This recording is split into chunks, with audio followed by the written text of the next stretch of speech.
प्यारे बच्चों, अभी हम लोग पिछले वीडियो में कंटिन्यूटी की परिभाषा देखे क्या होता है, और उस संदर्भ में एक हम लोगों ने एग्जाम्पल भी हल किया था। ठीक, अगला देखिए, यहाँ है एग्जाम्पल दिया गया है, काफ़ी भी इम्पॉर्टेंट है, एनसीईआरटी का एग्जाम्पल भी है। लिखा हुआ है यदि f(x) बराबर x²/2, यदि यहाँ देखिए महत्वपूर्ण है, यदि x का मान 0 और 1 के बीच में, यदि ऐसा लिखा हुआ मतलब x का मान 0 से ज़्यादा है और 1 से कम है, बराबर ले हुआ है, मतलब 0 और 1 दोनों शामिल भी है। पढ़ा कैसे है, x > 0 < 1। ठीक, मतलब 1 या 1 से कम और 0 या 0 से ज़्यादा है x का मान, तो f(x) बराबर क्या दिया हुआ है, तब f(x) मान 1 हो जाएगा। और जब f(x) का मान देखिए यहाँ पे 1 से ज़्यादा, 1 < x लिखा हुआ है, या x <, जब 1 से ज़्यादा है और 2 या 2 से कम है तो फलन का मान a है। कह रहा है कि याद करिए कि फलन x बराबर 1 पर सतत है या असतत है। तो सबसे पहला काम करते हैं कि जिस बिंदु पर ज्ञात करना है, हमको x बराबर 1 पे ज्ञात करना है, तो x बराबर 1 पर फलन का मान। अब देखिए, जब x यहाँ लिखा हुआ है, देखिए x <= इक्वल भी लगा हुआ है, मतलब x का मान जब 1 या 1 से कम है तो फलन का मान क्या है, x²/2। x बराबर 1 के लिए f(x) बराबर हो गया x²/2। ठीक, हमको x बराबर 1 के लिए फलन का मान ज्ञात करना है, तो x बराबर 1 रख देंगे तो आ गया 1/2 हो गया। तो x बराबर 1 पर फलन का मान ज्ञात कर लिए। अब x बराबर 1 पर हम लेफ्ट हैंड लिमिट ज्ञात करेंगे। ठीक है, तो x बराबर 1 पर लेफ्ट हैंड लिमिट, देखिए x बराबर 1 पर लेफ्ट हैंड लिमिट ज्ञात करने के मतलब फलन का वह मान लेना है जो x बराबर 1 से कम के लिए परिभाषित हो। तो x बराबर 1 से कम के लिए परिभाषित क्या है, x²/2। तो वाम अक्ष की सीमा लिख देंगे लेफ्ट हैंड लिमिट बराबर limit x → 1 - f(x), limit x → 1 minus, अब f(x) का मान कितना है, x²/2। अगला हो जाएगा लिमिट h → 0 हो जाएगा। ठीक, x के जगह क्या हो जाएगा 1 - h, जहाँ जहाँ x से क्या हो जाएगा 1 - h का होल²/2। जब h बराबर हम 0 रख देंगे तो आ जाएगा 1/2, मतलब लेफ्ट हैंड लिमिट आ गया 1/2। ठीक, राइट हैंड लिमिट के लिए ये हो जाएगा लिमिट x → 1 + f(x) हो जाएगा। राइट है 1 का मतलब है कि हम फलन का वह मान लेंगे जो x बराबर 1 से ज़्यादा के लिए परिभाषित है। यहाँ देखिए 1 < x, या x का मान 1 से ज़्यादा है, इसका मतलब x का मान जब 1 से ज़्यादा रहेगा तो फलन का मान ही हम लेंगे। ये हो गया, ये तो वहाँ किया गया था। 1+ है तो जहाँ यहाँ h रख दें, h → 0 रखेंगे, और जहाँ जहाँ x है वहाँ 1+h रख देंगे हम। हल करने के बाद 1/2 आ गया। तो left hand limit, right hand limit और बिंदु 1 में फलन का मान तीनों आपस में क्या है, बराबर है। यहाँ लिखना चाहिए था बराबर 1/2, तीनों आपस में क्या है, बराबर है। अतः फलन x बराबर 1 पर क्या है, कॉन्टिन्यूअस है। अब ये भी एनसीईआरटी का ही प्रश्न है, ये मॉड के रूप में दिया हुआ है। ठीक, कह रहा है कि यदि फलन f(x) बराबर mod x minus mod x + 1, तो ज्ञात करना है कि फलन x बराबर -1 पर सतत है कि असतत।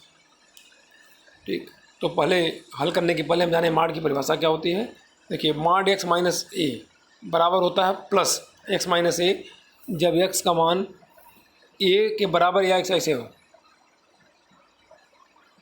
देखिए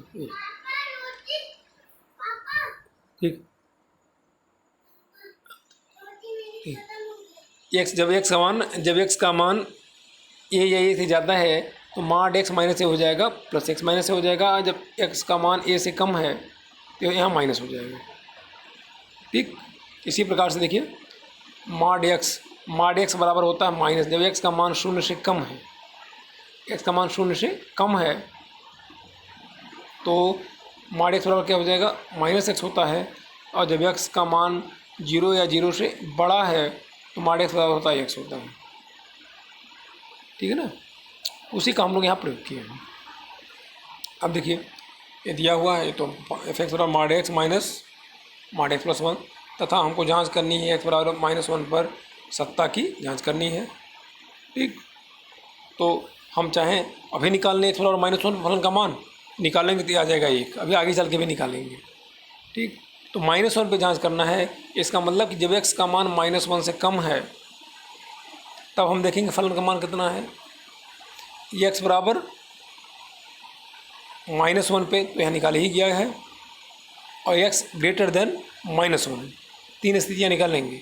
-1 पे जांच करना है, क्योंकि लेफ्ट हैंड लिमिट के लिए क्या होना चाहिए कि f(x) का मान वह लेना है जो x का मान जब -1 से कम है। तो पहला काम है, चूँकि माड के रूप में दिया हुआ है, तो हम ये देखेंगे कि जब x का मान -1 है तो फलन का मान क्या होगा।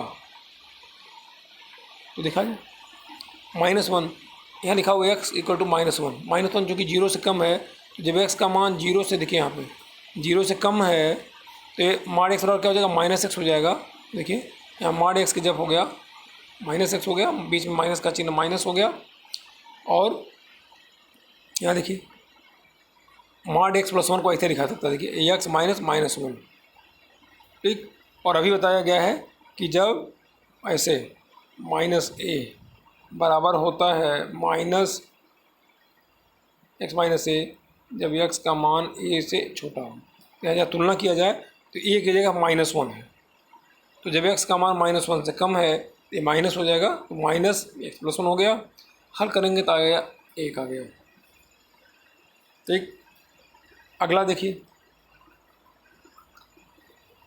अब फलन का हमको वह मान लेना है जो -1 से ज़्यादा हो। ठीक, एक कंडीशन ऐसे भी लिया जा सकता है कि देखिए यहाँ पे -1 के x इज ग्रेटर देन, या एक आ जाए -1 less or equal to x, या एक आ जाए x का मान -1 के बराबर या उससे ज़्यादा है लेकिन 0 से क्या है, कम है। 0 से कम है, 0 से कम इसलिए लिया गया है कि माड x चूँकि परिवर्तित होता रहता है। जब x 0 से कम होगा तो ये वाला ले लेंगे, और 0 से ज़्यादा होगा तो ये लेंगे। ठीक, तो चूँकि x का मान 0 से कम है और माइनस, देखिए जब x का मान 0 से कम होगा तो माड x बराबर क्या होगा, यहाँ -x हो जाएगा। तो माड x बराबर हो गया -x हो गया, क्योंकि यहाँ x का मान -1 से ज़्यादा है। जब -1 से ज़्यादा होता है तो यहाँ क्या हो जाएगा, यहाँ जहाँ माइनस यहाँ लिखा हुआ है, यहाँ माइनस लिखा हुआ है, यहाँ क्या हो जाएगा, x -1 से ज़्यादा प्लस हो जाएगा, तो माइनस प्लस यहाँ माइनस हो जाएगा, ब्रैकेट में x + 1 हल करेंगे तो आ जाएगा। ठीक, आपको एक साथ इस तरह लिखा जा सकता है, f(x) बराबर जब x का मान -1 से कम है। देखिए जब x का मान -1 से कम है तो फलन का मान कितना, 1 आ रहा, तो वही लिख दिया गया f(x) बराबर when x is less than -1, तो फलन का मान ये हो गया। -1 से ज़्यादा और बराबर या 0 से कम है तो ये हो गया। ठीक, अब देखिए यहाँ बराबर लिखा हुआ है, बराबर। ठीक, तो जब बराबर लिखा हुआ है तो बराबर का मतलब हो गया कि हम f(x) बराबर क्या लेंगे, जब x का मान -1 के बराबर है तब भी क्या लेंगे, -2x - 1 ले लेंगे, और f -1 तो x से f -1 रख देंगे, तो 1 आ गया। हालांकि यहाँ भी हम लोग किए ही है। ठीक, तो देखा जाए ज़रा, तो अभी तो ये हो गया कि -1 पे फलन का मान निकल गया, और फलन को माड हटा करके हमने परिभाषित कर दिया अलग अलग स्थितियों में। अब हमारा मुख्य उद्देश्य क्या है कि हम लेफ्ट हैंड लिमिट निकालें, राइट हैंड लिमिट निकालें, और देखें कि बराबर आ रहा है कि नहीं आ रहा है।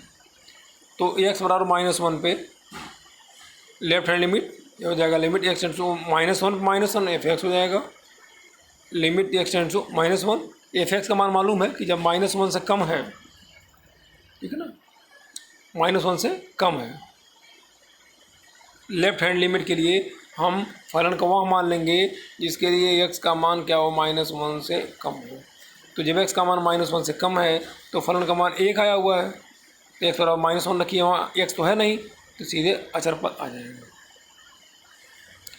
ठीक, अब x बराबर -1 पर हम राइट हैंड लिमिट निकालेंगे, तो राइट हैंड लिमिट निकालने के लिए हम फलन का वह मान लेंगे जहाँ पे x क्या है, -1 से बड़ा हो। ये हो जाएगा लिमिट टेंड्स टू -1 प्लस हो जाएगा, f(x) का मान अभी पहले ही दिखाया गया है यहाँ पे, जब ज़्यादा है, -1 से ज़्यादा है, तो फलन का मान कितना आया है, -1 -2 आया है। ठीक है, तो देखिए f(x) बराबर हो गया -2x - 1, इसको ऐसे लिख लेंगे, लिमिट एक्स माइनस वन कितना हो गया। अब limit h tends to zero हो जाएगा, ठीक है ना। अब जहाँ जहाँ है वहाँ ए माइनस एच होता है, यहाँ ए की जब माइनस वन है तो हो जाएगा माइनस वन प्लस, माइनस किस में होता है, लेफ्ट हैंड लिमिट में होता है, और प्लस होता है राइट हैंड लिमिट में। तो हो गया माइनस, और जहाँ एक्स है वहाँ one plus minus one plus से रख करके हल करेंगे तो ये आ जाएगा। हम तीनों मान देख रहे हैं कि left hand limit, right hand limit और एक्स बराबर माइनस वन पर फलन तीनों जगह परिभाषित है, और तीनों का मान आपस में क्या आ रहा है, बराबर तीनों का मान आपस में बराबर आ रहा है। अतः एक्स बराबर माइनस वन पर फलन क्या है, सतत है, ठीक है। इसी तरह से आप देखेंगे, ठीक, ये अपने आप सामने लिखा हुआ है कि यदि कहता है एक्स बराबर जीरो, किताब में केवल माइनस वन लिखा था, लेकिन यदि एक्स बराबर जीरो पे है तो सबसे पहले आप फलन ऐसे बना लीजिएगा जांच करने के लिए, ठीक। देखिए बन गया ऐसे, एक्स का मान जीरो है, जीरो से ज़्यादा है तो फलन का माने है, और एक्स का मान जीरो से कम है तो फलन का माने है। एक्स बराबर हम जीरो पर सत्ता की जांच करेंगे, और जांच करने के बाद हम ये देख रहे हैं कि एक्स बराबर जीरो पर भी जो है फलन क्या है, कॉन्टिन्यूअस है, ठीक है। अब NCERT अगला जो प्रश्न है, NCERT प्रश्नावली 5.1 का 8वां प्रश्न है। कह रहा है कि यदि एफ एक्स बराबर, ठीक, मॉड एक्स बटा एक्स, यदि एक्स का मान शून्य नहीं है, इसका मतलब कि शून्य से कम हो या शून्य से ज़्यादा हो, तो फलन का मान क्या है, मॉड एक्स बटा एक्स है, और एक्स बराबर जीरो पर फलन का मान शून्य दिया हुआ है। हमको जांच क्या करना है, एक्स बराबर जीरो पर सत्ता की जांच करनी है। तो एक्स बराबर जीरो पर जीरो मतलब यहाँ पर एफ जीरो जीरो हो जाएगा, तो फलन का मान एक्स बराबर जीरो पर क्या है, जीरो है, ये तो निकल गया। एक्स बराबर जीरो पर लेफ्ट हैंड लिमिट की मान ज्ञात करेंगे, तो हो जाएगा limit x tends to zero minus f x, limit x tends to f, ठीक। एक्स से एफ क्या हो जाएगा, जीरो माइनस एच हो जाएगा, limit h tends to zero हो जाएगा। अब यहाँ देखिए जहाँ जहाँ एक्स है यहाँ पे वहाँ एक्स से एफ हो जाएगा zero minus H, zero minus H, नीचे हो गया जीरो माइनस एच। माड के अंदर चाहे पॉजिटिव हो चाहे निगेटिव होता है, पॉजिटिव होता है तो जीरो माइनस एच, ये हो जाएगा एच, और नीचे हो गया माइनस एच, कैंसिल होकर के ये आ गया माइनस वन, ठीक है। इसी तरह से हम देखें कि राइट हैंड लिमिट निकालेंगे। देखिए राइट हैंड लिमिट, तो राइट हैंड लिमिट निकाल रहे हैं तो फलन का मान भी आ रहा है वही, ठीक है। और इस प्रकार देखिए यहाँ क्या आ रहा है, यहाँ प्लस वन आ रहा होगा, प्लस वन आ रहा है, यहाँ पे प्लस वन आ रहा है, ठीक। तो इस प्रकार हम देख रहे हैं कि लेफ्ट हैंड लिमिट, ठीक है ना, left hand limit not equal to right hand limit, यहाँ दोनों मान आपस में क्या बराबर नहीं हो रहे हैं। अतः दिया हुआ फलन x बराबर जीरो पर सतत नहीं है या असतत है, ठीक है।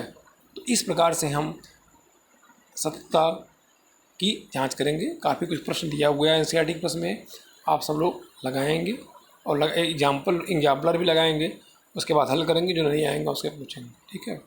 बाकी फिर आगे के लेक्चर में हम लोग अध्ययन करेंगे।